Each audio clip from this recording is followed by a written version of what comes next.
yes, it's time once again for That Jamieson Show. What's going on, everybody? Got a great special guest to start the show with. You just saw a little clip of one of their videos. That's right, it's the Winery Dogs. We got one of the dogs with us. I'm not going to do a big introduction. If you don't know him by now, you don't like music. You don't like America. Let's be honest. From the heart of rural America, let's welcome Mike Portnoy in. What's up, dude? What's up, brother? How you doing? Don. Thanks for having me, man.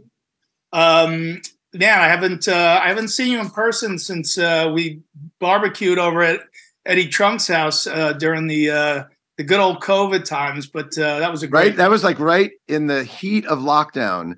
And the three of us got together, and it was like my first time seeing humans in like a year. Yeah. And it was a great hang. But yeah, I haven't seen you since then, man. Good to see you. Yeah, well, I'm gonna hopefully get out for one of the Winery Dog dates, of course. And those nights, Mike, were really special when we finally got to hang and see people. And as always, you kept super busy. In fact, last year, I'm not even going to go through all the accomplishments because it would take forever. But I think your biggest one, in my opinion, of 2022 was posting the hanger clip meme or photo trick that you can use in hotel rooms. Which I don't know how I didn't know this before, but I've slept so well now knowing that trick or that life hack for doing that. Where did you get that from? I don't know. That's one of the great things about the internet. You learn all these special little tricks, tools of the trade. But you wouldn't believe how many people have tweeted back at me, pictures of their hotel curtains clamped shut by the coat hangers from the closet. But yeah, it's a great trick, man. Well, I tweeted at you about it, and somebody was like, "Oh, the fancy rock guys can't sleep unless it's complete darkness in there." It's like, yeah. Oh, I can't.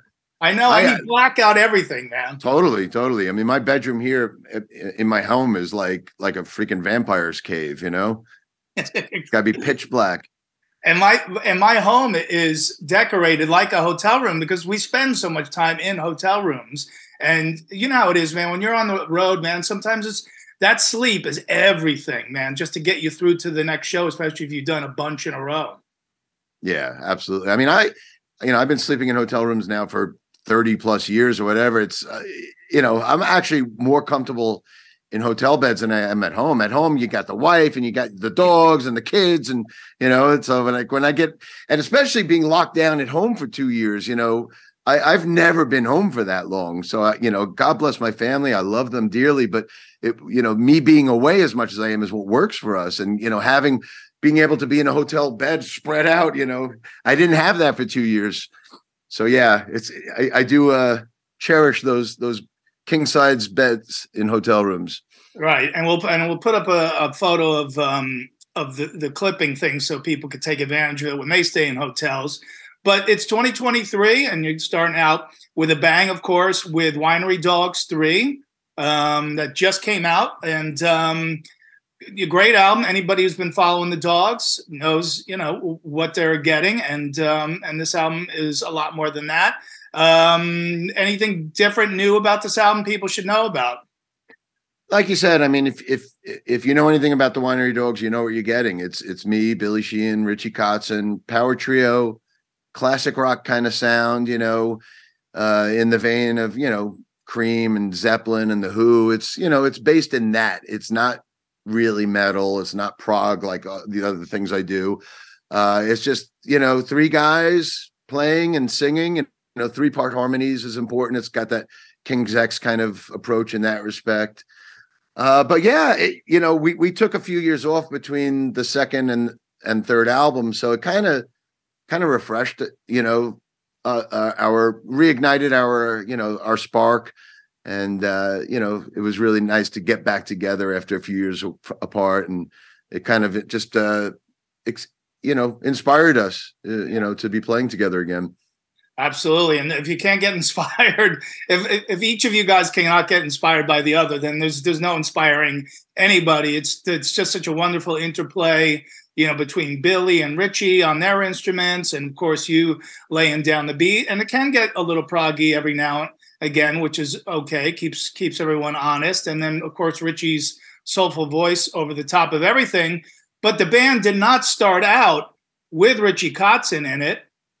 We can go back to the That Metal Show days when you and John Sykes came on to announce a power trio with Billy Sheehan, and obviously that didn't work out. How did Richie come into the fold after John? They're both obviously great players and singers, but so different. So how did that shift happen? Well, the most important thing to point out is that John's involvement had nothing to. It wasn't the Winery Dogs. The Winery Dogs wasn't born until Richie was working with Billy and I, and that's when it began. But to predate, what Billy and I were doing together before the Winery Dogs, as you know, we were working with John Sykes, and in fact, you and Eddie were two of the only people on earth that came into the studio with us and got to hear some tracks that we were working on.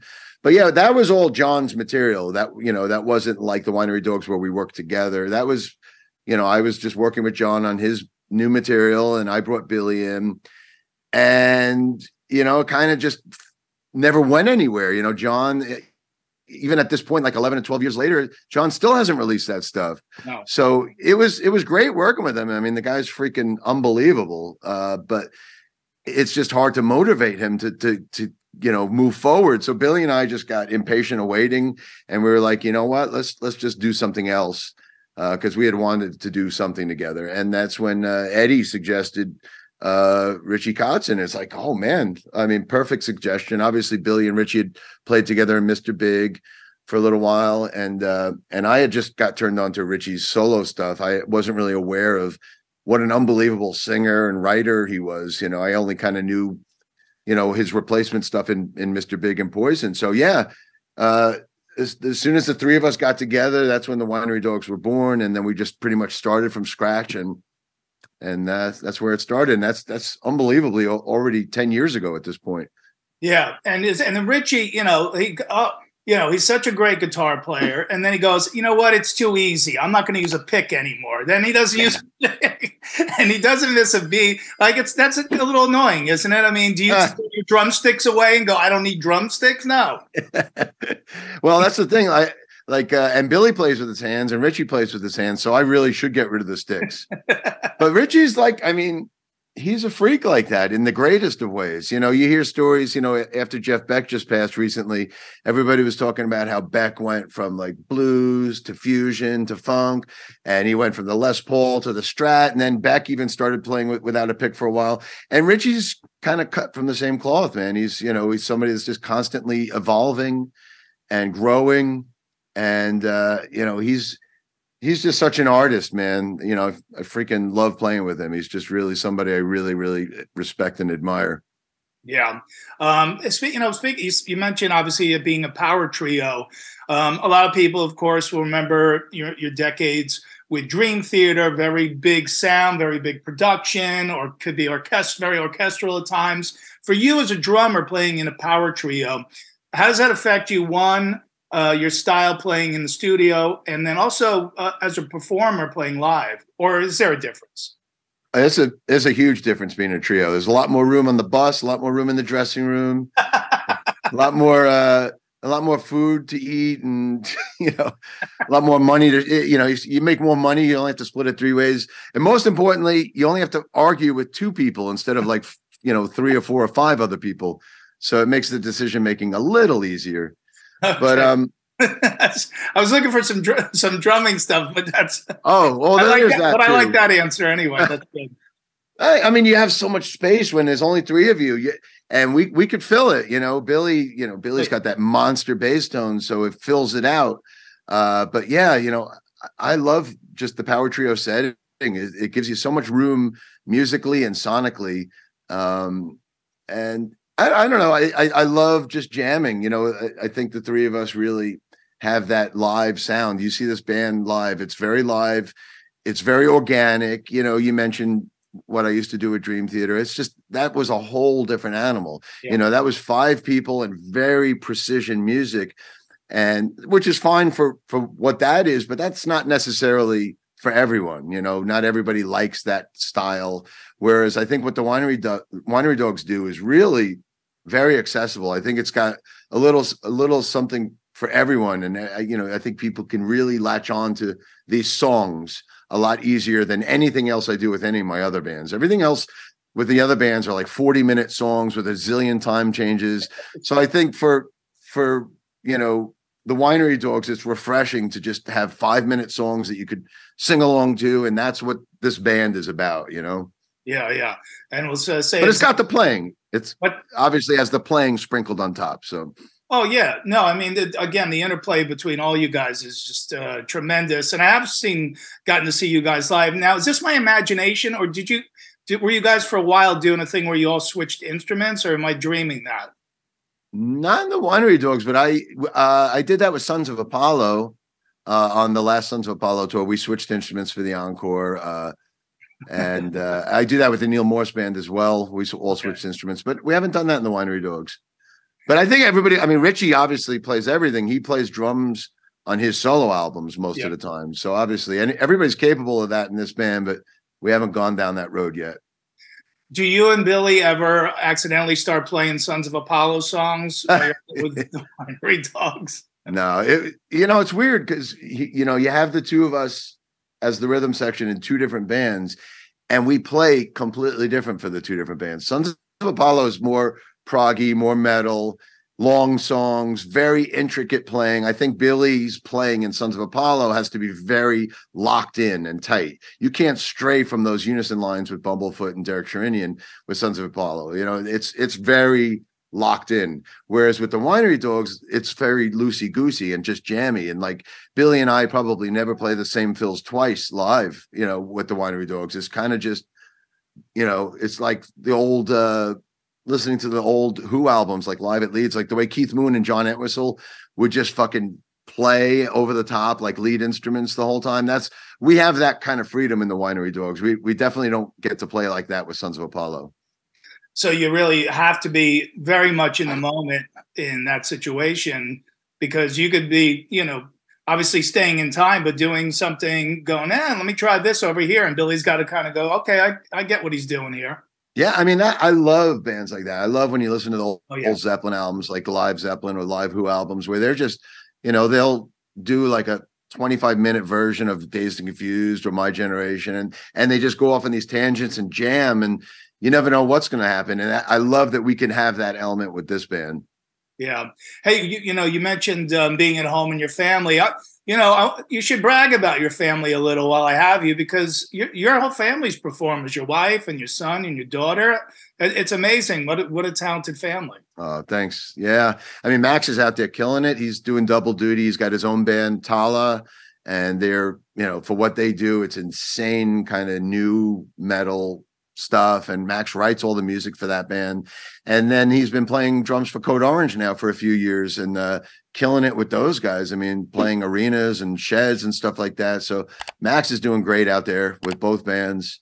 And Marlene, my wife, just reunited with her all-female band from the late 80s, Mean Streak. I mean, when I met Marlene back in the late 80s, I was seeing her and Mean Streak opening up for Anthrax and Motorhead and Overkill back at Lemoore, like in the, that's when we met. And then, we impregnated all of them and made them housewives for the last 25 years. But now that all of our kids are grown up and out of the houses, they reunited for the fun of it, and ended up just spending 2 months out on the road opening for me and John Petrucci. So yeah, it's been a lot of fun. Yeah, and I'm sure that was obviously great fun for you and great fun for the fans to see you and John playing again. And real quick on Dream Theater. So I think I saw something, you're archiving some stuff with them, or you part of the catalog doing something?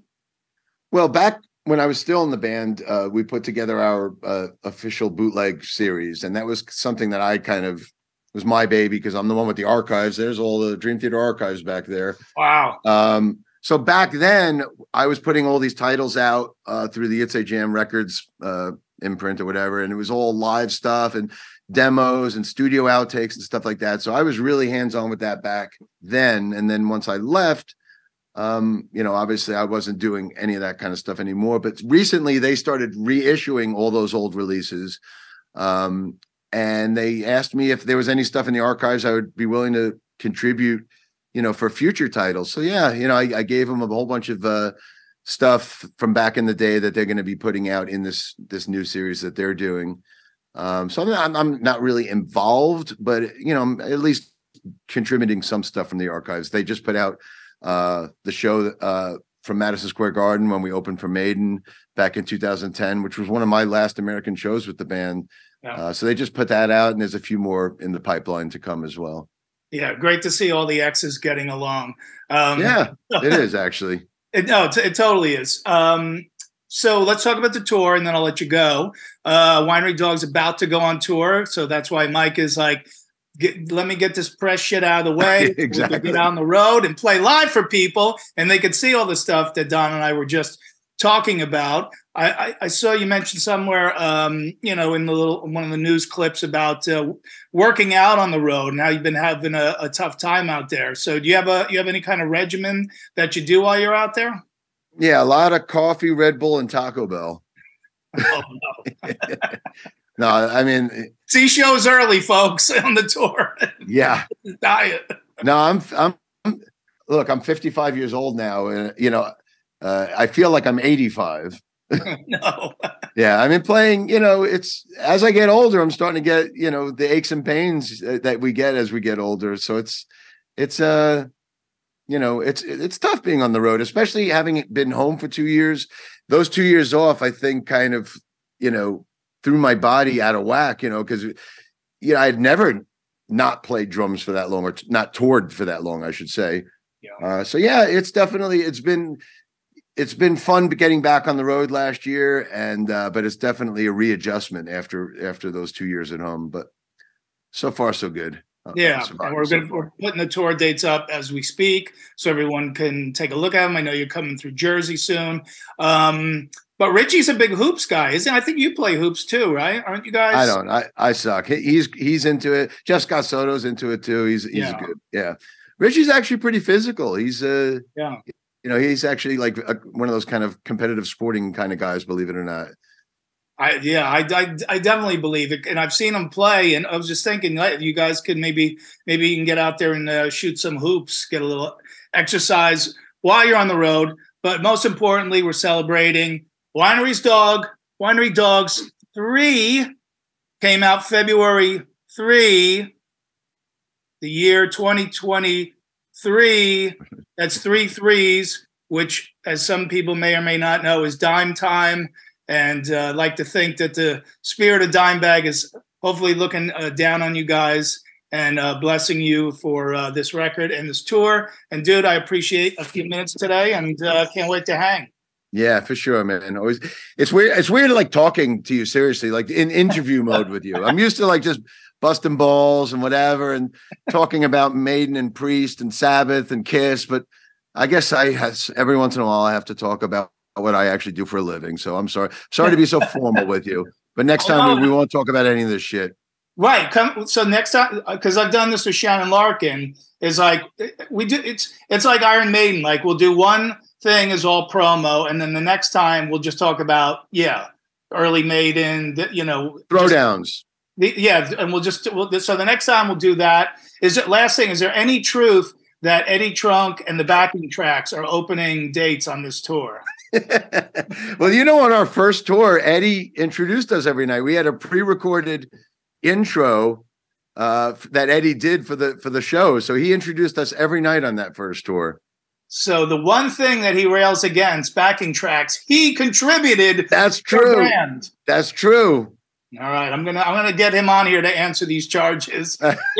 Hey man, good luck on the road, and best to the guys.